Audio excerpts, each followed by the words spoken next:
അനിയത്തെ കൊന്നവരെല്ലാം ഞാൻ കൊന്നിരിക്കും. ഞാൻ എവിടുന്ന് തുടങ്ങും? ഞാൻ എവിടെ അവസാനിക്കും? എന്തിനാ? ഞാനത് കണ്ടുപിടിച്ചു. ഞാനവനെ കൊല്ലാൻ പോവുകയാണ്.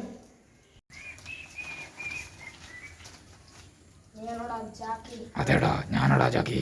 എന്തിനാടാ എന്റെ അനിയത്തെ കൊന്നത്? നിന്റെ അനിയത്തെ കൊന്നത് ഞാനല്ല, എന്റെ ബോസ്. ആരാടാ നിന്റെ ബോസ്? ആരാടാ നിന്റെ ബോസ്? എന്റെ ബോസിന്റെ ഫോട്ടോ പാഞ്ഞിന്റെ പോക്കാനാഥണ്ടാ. ഞാനൊക്കെ പറയും, നീയൊക്കെ കേൾക്കും.